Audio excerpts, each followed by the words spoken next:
Hello and welcome, everybody, to the Halos in the Infield weekly roundup podcast. I am one of your hosts, Chase, once again, and this is... Hey, this is Andrew. Yeah, and we are back once again with another show. I do have to announce that before we start, we are doing a trade deadline show. So if you guys want to tune in for that, we will be live streaming for a few hours on YouTube, on Twitch, on Instagram, all at Halos in the Infield. So we'll be breaking down the trades as they come in, and we're going to have a good time with that. So come hang out with us for that. And then also, buy our merch. I have the Halos Blow Pen shirt right here. It's at Redbubble. Just search Halos in the Infield on Redbubble, and you will find our designs. They help us out, but you can also look good while helping us out. Oh, yeah, that shirt is sick.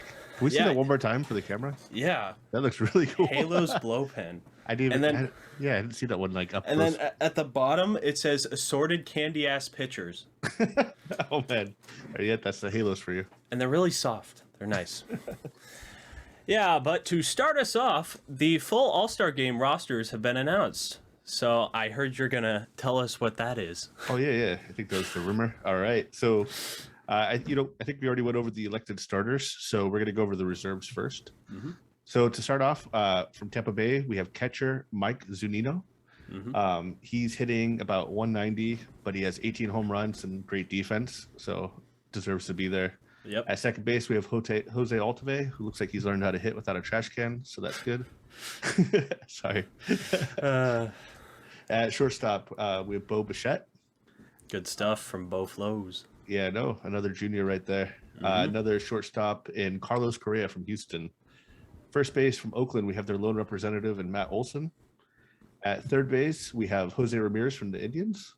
At first base, we have Jared Walsh from the Halos. Yeah, Jared Walsh made the All-Star team. Yeah, and he hit another home run today, so that's good. He hit two. He had two home runs. Oh, man, I didn't see the second one. Even better. In the outfield, we have Michael Brantley from Houston. From Texas, we have Joey Gallo. Also from Texas, we have Aldis Garcia. Mm-hmm. From Baltimore, we have Cedric Mullins. And then for DH, we have JD Martinez from Boston and Nelson Cruz from Minnesota. Mm-hmm. So, and then I guess we also have to go through the pitchers. So for starting pitchers, we have Shane Bieber from Cleveland, Garrett Cole from New York, Nathan Eovaldi from Boston, Kyle Gibson from Texas. I'm going to butcher this name.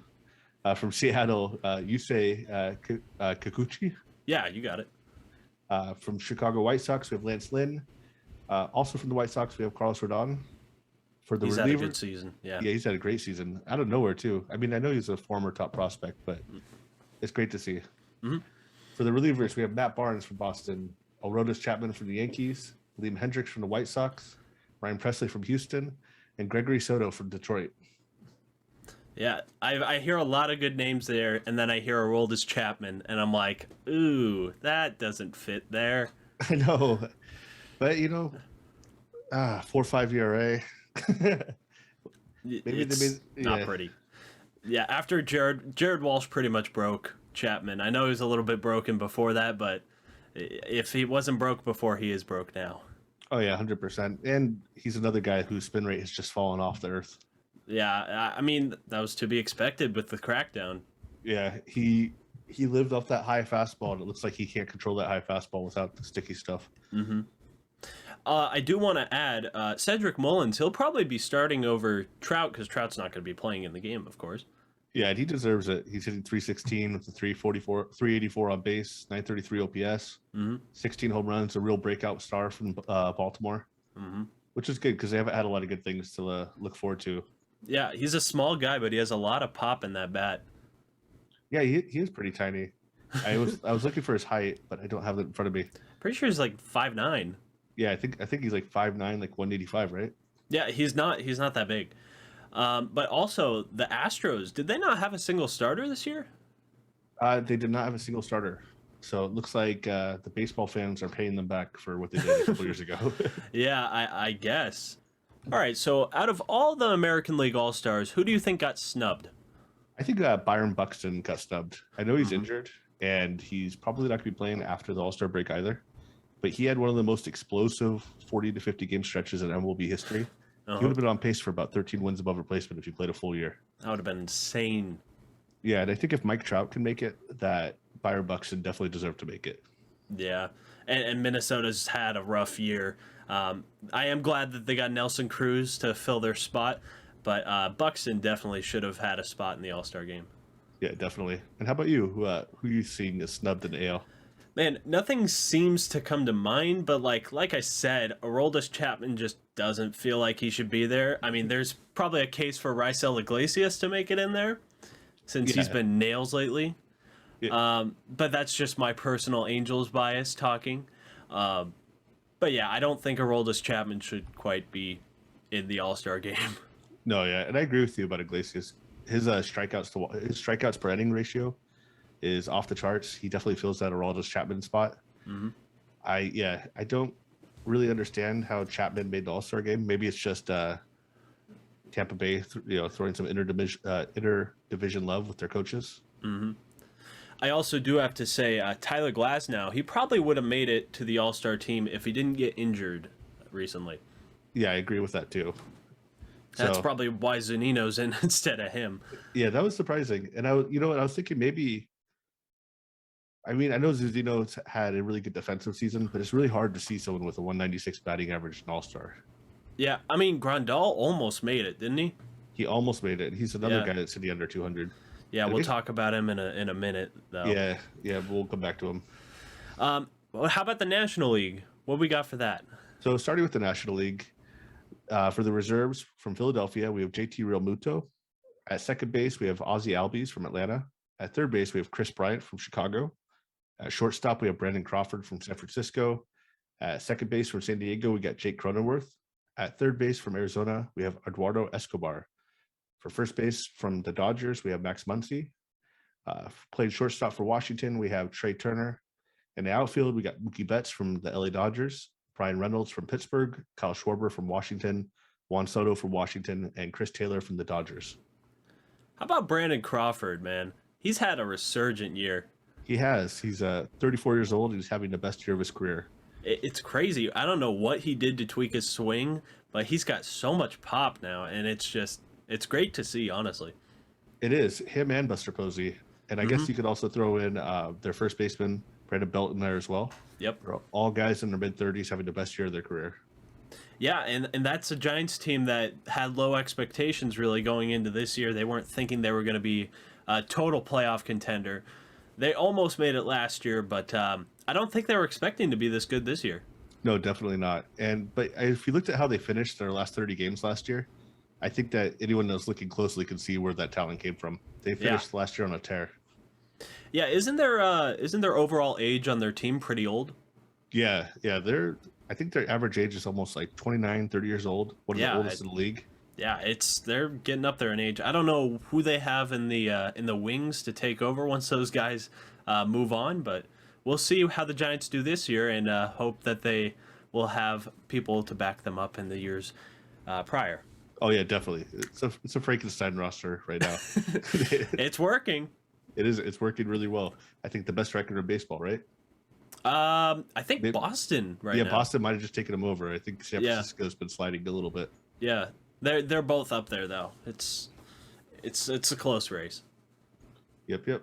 And for the starting pitchers, we have Corbin Burns from Milwaukee, Yu Darvish from San Diego, Jake DeGrom from New York, Kevin Guzman from San Francisco, German Marquez from Colorado, Trevor Rogers from Miami, Zach Wheeler from Philadelphia, Brandon Woodruff from Milwaukee. As relievers, we got Josh Hader from Milwaukee, Craig Kimbrell from Chicago, Mark Melanson from San Diego, and Alex Reyes from St. Louis.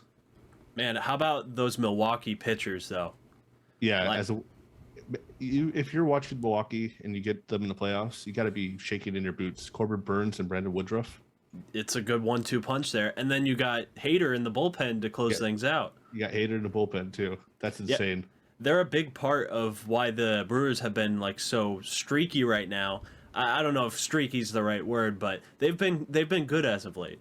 Oh, they have been. Didn't they just win 11 straight? Yeah, something like that. They went on a nice tear. Yeah, I wouldn't be surprised if they were doing some damage in the postseason this year. Mm-hmm. Hopefully they make it. Yeah. That's Central. That's a pretty weak division, so we'll see what happens. Mm-hmm. Is that it for our All-Star team? No, we didn't go over who we had snubbed for the NL. Yeah, who do we have stuff for the NL? For me, I got Manny Machado for the San Diego Padres at third base. He's leading all third basemen in baseball in wins above replacement. And so that to me just seems like an obvious snub. How about you? Man, that's hard. I like that Manny Machado sentiment. He was very, very good. There was a pitcher in the NL that I was reading up about that was better than Melanson. And, who was it? Because Melanson just had the saves over him. I couldn't tell you, but like there was a pitcher that was better than Melanson, and I think he got snubbed. I'm sorry, I'm forgetting the name, but if it comes to me somewhere throughout the show, I will probably blurt it out, and you guys will all laugh. Yeah, we'll have to come back to it. I thought you were going to say Max Scherzer at first. Yeah, he was pretty snubbed too. I mean, who do the Nationals have? They have Trey Turner? Yeah, they have Trey Turner. And I think it's and Kyle Schwarber as well. Schwarber made it? And Juan Soto. Oh, they all made it. Yeah, okay. So they get some good representation. I guess Scherzer's had his day. Yeah. It would be nice to see him, though, because he started the last, two? Yeah, something like that. He's been on a tear. The only reason I remember that is that whenever he pitches in the All-Star game, all you can hear is him grunting whenever he throws the ball. Yeah, he's a max effort guy. Yeah, max effort. But There you go. All right, moving on. We have the full home run derby field announced. With the last three participants being announced, they were Matt Olson, Joey Gallo, and Juan Soto. So, of those three, who do you think will have the best chances of the newest announcees? I gotta go with Joey Gallo. The guy's a modern day giant. He can hit the ball, I think, like 950 feet. No, I'm just kidding. But he hits the ball far. Yeah, I like that too, but you can't really sleep on Juan Soto. He has been so good in the past, and we saw him in the World Series a couple years ago, and I just love his swing and his swagger up at the plate. The Soto shuffle, you can't really beat that kind of gusto at the plate. Yeah, do you think he'll be shuffling his hitting coach that's pitching to him? Man, that would be fun to see. That would be. Like when Harper got hit by a pitch in the home run derby back in New York when his dad was pitching to him. Oh, that was great. Should have charged the mound. He should have thrown his helmet. They will join the rest of the field, which is Shohei Ohtani, Trey Mancini, Pete Alonso, Salvador Perez, and Trevor Story. So that is the entire field. I know we just talked about the newest three, but out of the entire thing, who do you think's winning? I don't want to sound like a homer, but I'm going to say Ohtani. And I'm wondering if he could maybe hit a ball 600 feet with that exit velocity. I would love to see it. My pick is Ohtani as well, as the unbiased Angels fan that I am.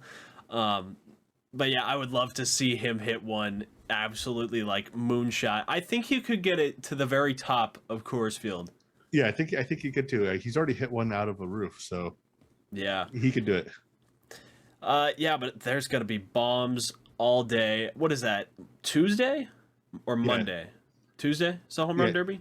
Yeah, I think it's the day before the All-Star, right? And the All-Star is that Wednesday? It's midweek. Yeah, it's Monday or Tuesday or Wednesday. We're the weekly roundup guys. We do it. We're the weekly roundup guys. We know what we're talking about. As long as it happens by Wednesday, we know about it. Yeah, exactly. Moving on, we have Trevor Bauer. He was put on a 7-day administrative leave for his sexual assault case that they've got ongoing. And Dave Roberts isn't very happy about it. He says that Bauer might not be back after that 7-day leave. What you got on that? I think, what we talked about last time with Bauer being caught on tape, admitting to what he did, and with Dave Roberts' comments, I don't think the Dodgers are going to want him back in the uniform. I imagine MLB is going to use these 7 days to come up with a way to discipline him. I don't think we'll be seeing Bauer in a Dodgers uniform again this year. Maybe not next year. Yeah, that's tough to say for Dodgers fans. That's a big pickup that they had in the offseason, but to see him go that soon, that would be pretty brutal. But, I mean, with the All-Star break coming up, MLB has a lot more time to decide on the matter, and we'll leave them to it. So we'll let you guys know as the events unfold. But we got nothing else on it at the moment. Next up, we have Sixto Sanchez for the Marlins out for the season with shoulder surgery. Yeah, it's a disappointing. It's disappointing to hear that because he was such a good young pitcher for them, and he was really carrying the rotation. Yeah, the guy's electric stuff. He almost looks like Pedro Martinez on the mound out there. Yeah, yeah. So I'm looking forward to seeing him back next year, and hopefully the best health to him. Yep. And we said we would come back to him, but Yasmani Grandal also had surgery on his knee, but he is expected to play again this year. Yeah, so that's good look for the White Sox. There's your fellow catcher hitting under 200, but with like 20 home runs.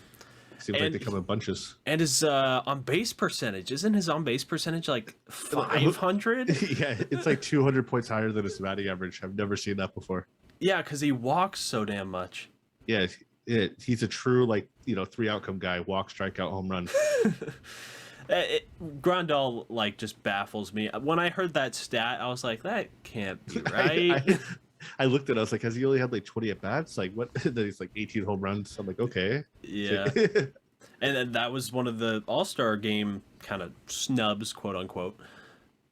Yeah. But, go ahead.